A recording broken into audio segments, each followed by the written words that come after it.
Donc bonjour à vous tous. Merci beaucoup d'être connectés avec nous ce matin pour ce deuxième webinaire donc, que nous mettons en place, Nathalie et moi-même. Donc je suis Johanna Serré, je suis consultante et formatrice, en organisation du travail globalement. Donc j'interviens dans les entreprises sur, la qualité de vie au travail, la prévention des risques psychosociaux, le management, la gestion des compétences, et cetera, et cetera. J'ai créé mon cabinet Harmonise Accompagnement, il y a un peu plus d'un an maintenant, après, une dizaine d'années d'expérience, au sein de l'ARACT, l'association régionale pour l'amélioration des conditions de travail.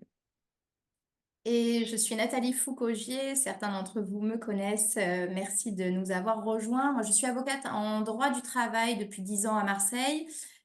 J'ai notamment beaucoup de contentieux sur le sujet du harcèlement moral. C'est pour ça qu'on a choisi avec Johanna de recouper nos visions qui sont pas exactement les mêmes, qui sont même complémentaires.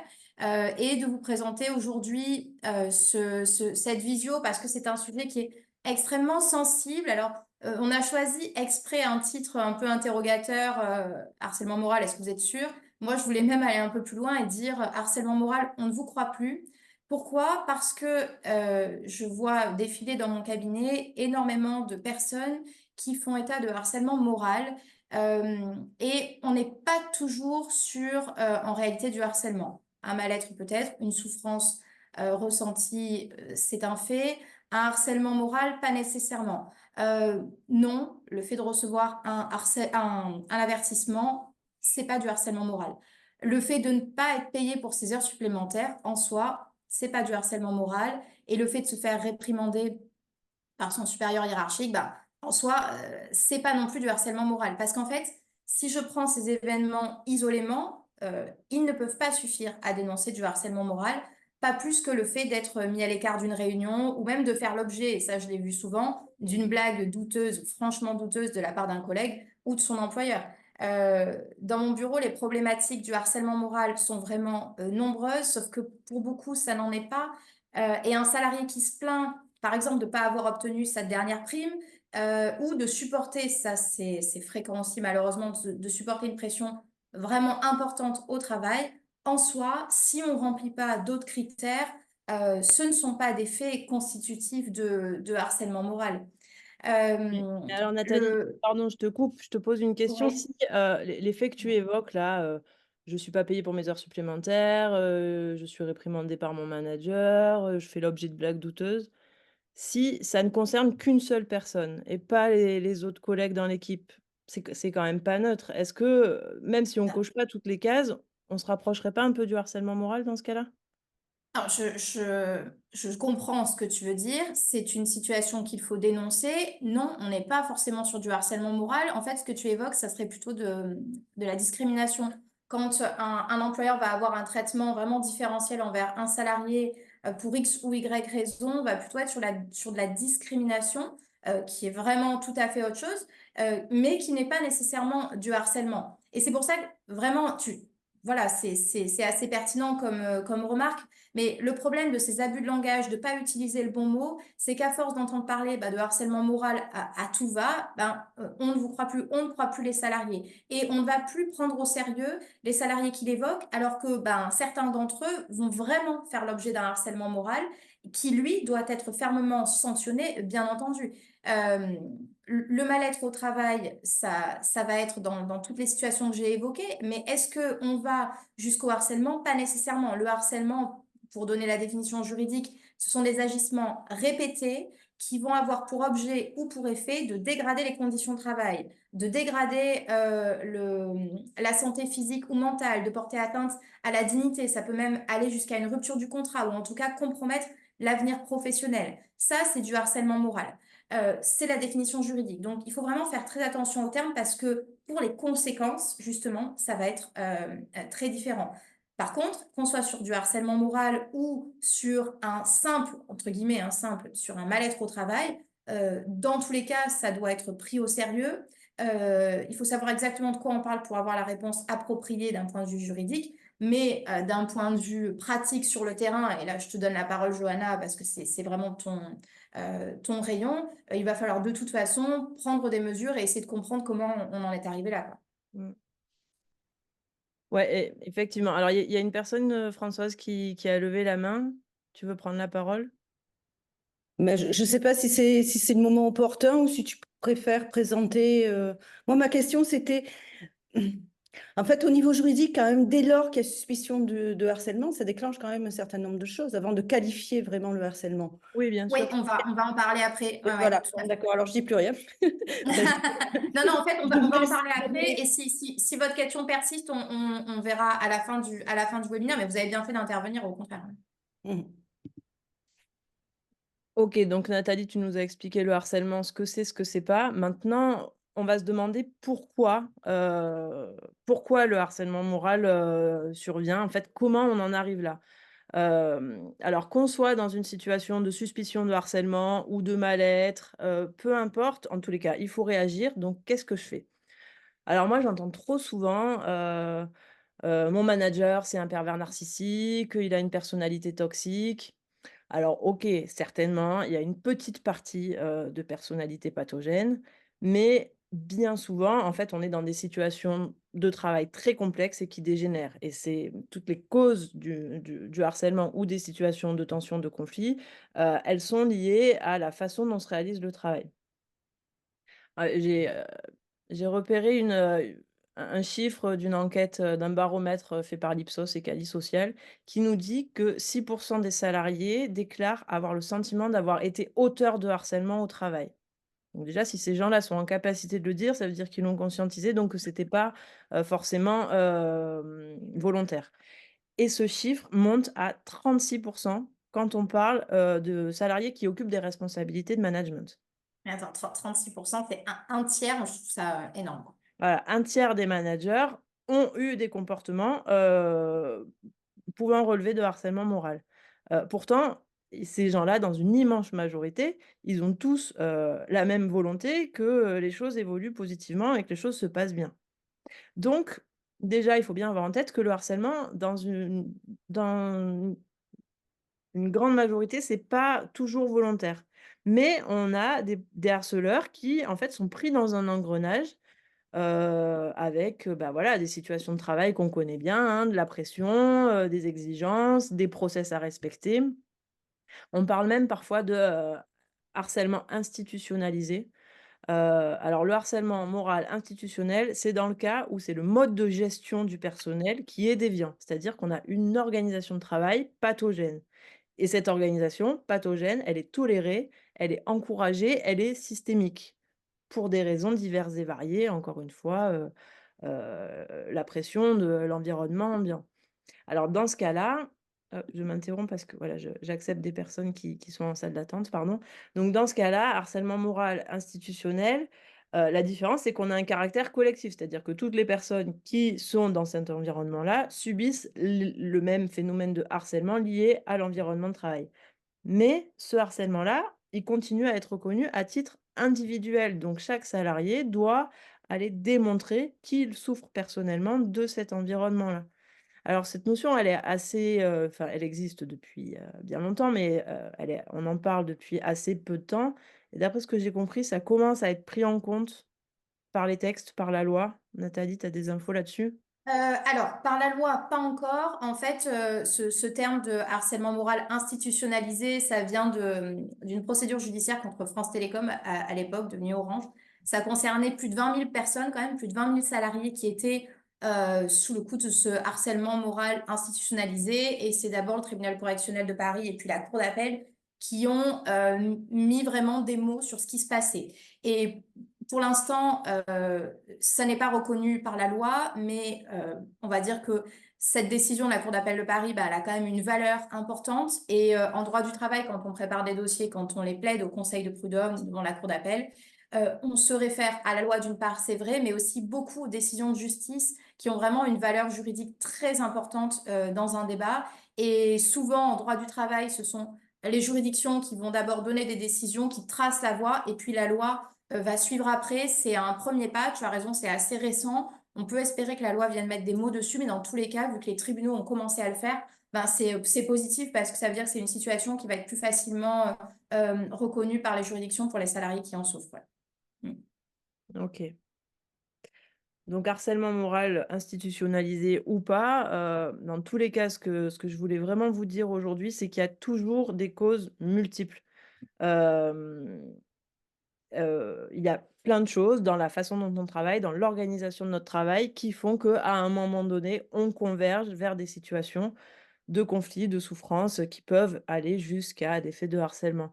Alors dans ces causes, on a, la tarte à la crème, c'est surcharge de travail, pression temporelle, travail dans l'urgence et cetera. Ça, on sait que c'est pas bon pour l'individu, mais c'est pas bon pour les relations non plus. Les pressions, elles sont aussi exercées par, alors les tutelles, les financeurs, les actionnaires. Lorsqu'on est une entreprise qui est dans des difficultés financières, bah, évidemment ça vient rajouter de la pression. Ces pressions-là, elles s'exercent sur la direction générale et puis ouf, ça descend en cascade. Ça arrive jusqu'aux managers de proximité qui se retrouvent pris en étau entre les consignes de la direction de faire plus, de faire mieux, de faire plus vite et cetera et puis les contraintes de terrain que vive l'équipe et voilà, ces enjeux-là sont pas compatibles et donc on se retrouve dans des dysfonctionnements. Hem On a aussi, à l'origine de harcèlement, il peut y avoir, l'inadéquation entre les compétences et le poste occupé. On me demande de faire des choses pour lesquelles je ne suis pas formée, bah, forcément, ça va coincer un moment. On a aussi évidemment, hein, très souvent, hein, c'est pas systématique, mais assez souvent dans les situations de harcèlement, il y a un lien hiérarchique entre le harceleur et le harcelé.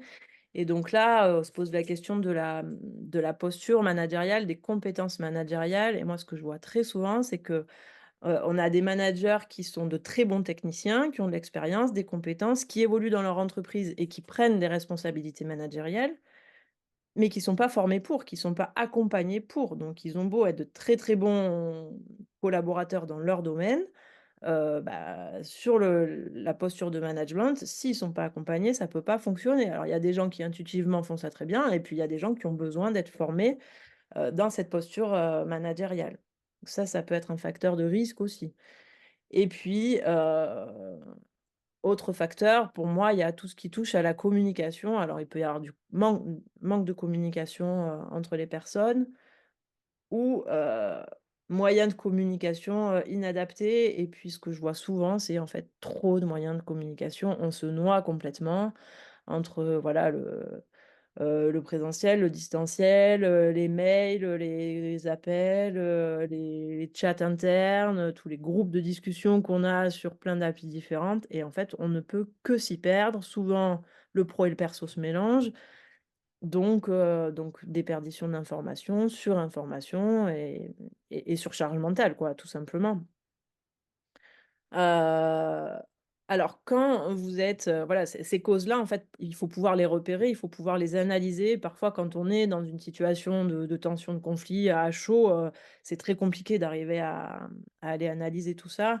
Donc vous pouvez faire appel à quelqu'un d'extérieur, à un médiateur, à un coach qui va venir pour vous aider à analyser ces causes-là et à vous donner des outils, vous accompagner pour essayer de sortir du conflit, en vous basant sur des éléments concrets liés à l'organisation du travail et en vous aidant à faire ce cheminement pour sortir du conflit, et ça, c'est possible si c'est pas trop tard, si, voilà, si la situation est pas trop cristallisée. Sauf que là, Johanna, en fait, ce que tu évoques quand tu dis médiation ou coaching, donc tu parles vraiment d'intervenants qui seraient complètement extérieurs, hein, si je comprends bien, à la relation de travail. Euh, à mon sens, hein, avant d'aller chercher des intervenants extérieurs, et je pense que c'est une très bonne piste de réflexion, mais qui doit être vue comme une mesure complémentaire, on va dire. Comment réagir quand on a une alerte de harcèlement moral et là, ça va sûrement répondre à la question qui a été posée tout à l'heure. Si je me place déjà côté salarié, que j'estime souffrir d'un harcèlement moral, même si je me trompe un peu sur le terme, mais en tout cas, pour moi, j'ai une souffrance, la première des choses à faire, c'est d'alerter l'employeur en priorité. Alors, employeur, c'est le terme générique que j'emploie pour DRH, DG ou le DAF ou votre supérieur hiérarchique. Bien sûr que si le harcèlement vient de cette personne, c'est pas à cette personne qu'il faut en référer, mais dans ce cas-là, peut-être qu'on peut aller trouver une personne plus haut. Il faut absolument alerter l'employeur déjà lui-même, parce que des mesures vont pouvoir être prises, j'en parlerai après. Si ce n'est pas possible, ou bien si ce n'est pas suffisant, ou si la confiance n'y est plus, on peut aussi aller voir les membres du CSE. Le CSE, ce n'est pas une entité imaginaire ou qui est là que pour faire des réunions de temps en temps et pour organiser une soirée à la fin de l'année. Le CSE, il est là même dans les toutes petites entreprises. À partir de 11 salariés, il y a un CSE, ou en tout cas l'obligation d'essayer d'en mettre un en place. Et ce CSE, il a des attributions en matière de prévention du harcèlement moral. Ils sont aussi des interlocuteurs, ce sont les anciens délégués du personnel qu'on avait. Donc, essayez de garder ce dialogue. Si même là, soit il n'y a pas de CSE, soit que ce n'est pas suffisant, un autre interlocuteur intéressant, ça va être le médecin du travail, qui lui est un petit peu extérieur à la relation contractuelle, mais pas trop non plus. Il connaît l'entreprise, puisqu'il a normalement fait une étude de vos conditions d'emploi, une étude de poste, il vous a vu à l'embauche. Il a certains réflexes et il connaît la structure dans sa globalité. Il a vu d'autres salariés, il s'est déjà entretenu avec l'employeur. Donc pour moi, le médecin du travail, ça peut vraiment être aussi un interlocuteur de choix avant d'aller chercher plus loin. Nathalie, Euh, pardon, je te coupe, mais j'ajouterais que le médecin du travail, oui, et puis son équipe pluridisciplinaire. Alors, il y a eu une réforme du système de santé au travail en 2021 et qui a donné beaucoup de prérogatives aux services de santé au travail, médecins et ses équipes, en termes de prévention. Alors, ces équipes, ça va être des ergothérapeutes, des psychologues du travail, des ergonomes et d'autres professionnels, et en fait, qui ont pour mission de vous accompagner et de venir vous aider. Donc, vous pouvez les solliciter quand vous avez, voilà, ça peut être pour des suspicions de harcèlement moral, comme ça peut être pour d'autres sujets en lien avec les conditions de travail. Votre service de santé au travail, il est là pour vous soutenir. Il est là pour venir en prévention d'une façon globale, mais il est aussi là pour venir en réaction s'il y a des faits de harcèlement ou en tout cas une souffrance au travail. Voilà, donc mon premier conseil pour l'aspect côté vraiment salarié, c'est qu'il faut communiquer, il faut éviter à tout prix de rompre le dialogue. J'ai parfois des salariés qui me disent, je suis harcelé, je vais voir l'inspecteur du travail. Oui, l'inspecteur du travail peut aussi être un interlocuteur, mais selon moi, il ne faut pas s'y précipiter tout de suite parce que le harcèlement moral, Johanna l'a dit, on est vraiment sur des causes qui peuvent peut-être être traitées en interne. Si on n'y arrive pas, on va prendre des interlocuteurs extérieurs, pas de souci. Mais aller en référer immédiatement à l'inspection du travail, je trouve ça un peu dommage parce que ça vient casser un dialogue, ça instaure immédiatement un rapport de force, alors qu'on est peut-être... Alors, on est peut-être sur une situation de harcèlement extrêmement grave et lourde. On est peut-être aussi sur des réglages à faire. Voilà. Donc, essayez de discuter avec un employeur, deux, le CSE, des collègues éventuellement, dans quelque chose de constructif. Le médecin du travail peut être un bon allié aussi. L'inspecteur du travail, oui, mais pas en priorité, à mon sens. Il vient en complément. Si je me place maintenant côté employeur, quelle est la réaction à avoir? Et là, vraiment, j'invite toutes les sociétés à être extrêmement vigilantes. La première des choses à faire, ça peut être basique, hein, mais en fait, c'est être à l'écoute de la personne qui vient se plaindre, même si ça fait monter la moutarde au nez, et même si vous ne croyez pas un mot de ce qu'elle vous dit, en fait, on n'en sait rien. Donc, on va commencer par être à l'écoute et fixer un rendez-vous, sans attendre. Ensuite, à l'issue de ce rendez-vous, en fonction de ce qui aura été dit, des éléments qui auront pu être avancés, on va envisager de faire une enquête.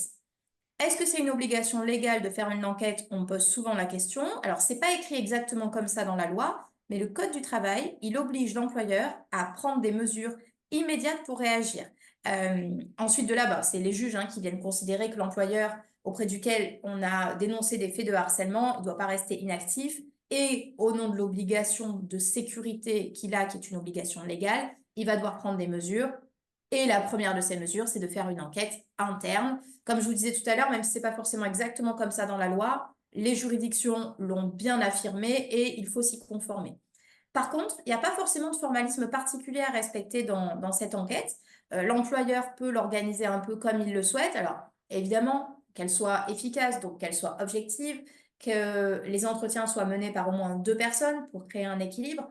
Et mon conseil, parce que je vois très souvent des enquêtes qui sont déséquilibrées où uniquement certaines personnes ont été interrogées, pas tout le monde, C'est regrettable. Il vaut mieux prendre un peu plus de temps pour interroger plus de monde et faire une enquête très complète pour avoir vraiment une vision globale. D'ailleurs, ça peut peut-être aussi faire ressortir d'autres témoignages qui n'étaient pas ressortis jusque-là. Donc, vraiment prendre le temps de bien choisir les personnes qui vont conduire cette enquête, de faire tous les entretiens, d'en faire des comptes rendus écrits, même si on est ensuite dans le sceau de la confidentialité, dans le cadre de cette enquête. C'est vraiment important de mettre ça de façon formelle, même si il n'y a pas un formalisme légal particulier. Moi, je conseille aux employeurs de faire ça de façon très, très propre. Et puis, en fait, au-delà de l'enquête, qu'est-ce qui va se passer si l'employeur, il identifie un salarié harceleur? Eh ben, il va falloir prendre des sanctions disciplinaires adaptées. En tout cas, sanction, c'est peut-être un raccourci. Il va falloir en tout cas introduire une procédure disciplinaire. La procédure disciplinaire, c'est que on a quelqu'un dans le viseur avec des choses à lui reprocher, on le convoque à un entretien préalable en vue d'une éventuelle sanction, qui n'arrivera peut-être pas, mais on le convoque, on le reçoit lors d'un entretien. Ce salarié peut être accompagné d'un conseiller et on va lui dire ce qu'on lui reproche et surtout recueillir toutes ses observations. Et ensuite, on verra si on le sanctionne ou pas et si oui, quelle sanction est-ce qu'on prend. Mais on ne peut pas rester les bras ballants en disant ah oui, apparemment, c'est lui qui harcèle, ah oui, c'est vrai qu'il pose problème depuis un moment, et puis rien faire d'autre. C'est pas possible. Vraiment, l'employeur, j'insiste, a cette obligation, un, d'écouter celui qui se dit victime, et deux, prendre des mesures, au moins d'investigation, introduire une procédure disciplinaire contre ce salarié qui serait le harceleur. Voilà, on ne prend pas de sanction tout de suite, on va attendre d'en savoir plus. Pourquoi est-ce que j'insiste tant sur le fait que l'employeur doit prendre au sérieux les dénonciations de harcèlement moral? Bah, c'est parce que les conséquences, elles sont extrêmement lourdes. Si vous avez un salarié qui se dit harcelé, qui saisit le conseil de prud'homme, c'est très simple, ça déplafonne toutes les indemnités qu'il peut avoir. Sous le Macron nous a fait des lois plus ou moins bien pensées avec des barèmes indemnitaires qu'on ne peut pas dépasser en fonction de l'ancienneté, etc. Quand on évoque le harcèlement, même quelqu'un qui serait en période d'essai, donc qui par définition serait dans l'entreprise depuis 2-3 mois, même là, on peut déplafonner les indemnités et aller sur des montants hyper importants. Au titre de la violation de l'obligation de sécurité par l'employeur, ça peut aller jusqu'à une rupture du contrat au plein tort de l'employeur avec des dommages et intérêts sur 6 mois de salaire minimum. Donc voilà, attention à être extrêmement vigilant. Et puis, ça peut même aller jusqu'au dépôt de plainte pénale. Alors, on n'a pas le temps aujourd'hui dans ce webinaire, et ce n'est pas trop l'objet d'entrer sur ce terrain-là, mais il faut savoir que c'est une possibilité aussi. Donc voilà, attention, employeur, vigilance, réaction et surtout efficacité, rapidité, quoi. Donc l'idée, le plus possible, c'est en fait d'éviter d'en arriver là, quoi. C'est Ah là oui, qu'on peut pouvoir idéalement. être efficace et donc Ouais. en fait, essayer de réagir le plus en amont possible, quoi. Dès qu'on sent que ça dérive, qu'il y a des tensions, qu'il y a voilà du relationnel qui évolue d'une façon qui est pas forcément la bonne, on peut réagir tout de suite avant de laisser les situations, dégénérer. Alors, on peut agir, on parle de prévention primaire, secondaire, tertiaire. Donc la prévention primaire, c'est on n'attend même pas qu'il y ait de problème et on se dit: «OK, comment je mets en place une organisation qui soit la plus propre et la plus saine possible pour que ces situations-là ne m'arrivent jamais?» Donc on agit sur, organisation, conditions de travail pour que l'environnement soit propice à des relations de travail saines. Ça veut dire quoi? Ça veut dire on régule la charge de travail évidemment parce qu'on sait que c'est un bon gros facteur de risque. On vise à développer les compétences pour que les personnes soient le plus à l'aise possible sur leur poste. On travaille sur la communication interne, sur les outils, sur comment on les utilise, sur, s'assurer que, les infos arrivent bien, aux bonnes personnes en temps et en heure. On peut travailler sur les process, en fait, les process, les fiches de poste. Au plus les choses sont cadrées et balisées, au moins on laisse de place à de potentielles dérives. Deuxième niveau, communiquer et former, même si ce phénomène-là de harcèlement, n'a jamais été évoqué chez vous, pourquoi pas avoir un référent, harcèlement, former les managers, aux pratiques managériales et éviter justement, les pratiques, qui dérivent. Et puis attention aux discriminations parce que ça peut être aussi, ça peut partir de là. Donc là, moi je trouve que c'est vachement important de travailler sur, les valeurs de l'entreprise, porter, et véhiculer des valeurs inclusives, hem, pour justement, bah, que les gens soient dans ce enfin les salariés, les collaborateurs soient dans ce mood-là, et soient moins tentés d'aller sur des comportements, malveillants. Mais tu sais, Attention ouais, pardon. pardon, excuse-moi, je te coupe. Tout à l'heure, tu évoquais, enfin, on évoquait déjà le problème de la discrimination. Là, j'ai un salarié qui arrive avec un dossier de harcèlement moral discriminatoire. Donc là, il y a eu le combo des deux. Et effectivement, pour ces valeurs inclusives dont tu parles, il y a eu, alors on n'est pas on va voir si c'est caractérisé, harcèlement moral discriminatoire, vraiment, on est sur quelque chose d'extrêmement lourd avec des conséquences judiciaires qui sont catastrophiques pour l'entreprise, mais peut-être qu'il y avait un travail à faire autour voilà, des valeurs inclusives ouais, dont tu parlais. Ouais, ouais. Et donc effectivement, attention aux catégories de personnes dont on sait qu'elles sont les plus exposées, grossesse, retour de congé, parental, les personnes à temps partiel, les personnes qui peuvent être, sur des postes isolés dans l'entreprise. Et puis, bah, les origines ethniques, le handicap, les orientations sexuelles, voilà, faut pas qu'il y ait de place pour des brimades sur ces sujets-là dans l'entreprise, quoi. Et donc ça, bah, les valeurs que porte l'entreprise, ça laisse de la place ou pas à ces déviances-là. Hem Et puis je terminerai sur, un petit focus sur les managers parce que bon, on sait que tous les cas de harcèlement ne sont pas forcément sur des personnes qui ont un lien hiérarchique, mais quand même c'est assez fréquent. Donc, bah, peut-être le point de vigilance sur lequel j'aimerais, terminer, c'est, comment on accompagne au mieux, les managers et puis quelques petits trucs et astuces pour les managers pour éviter de se retrouver en posture de harceleur. Alors je pense notamment à, travailler sur l'autonomie de ces équipes.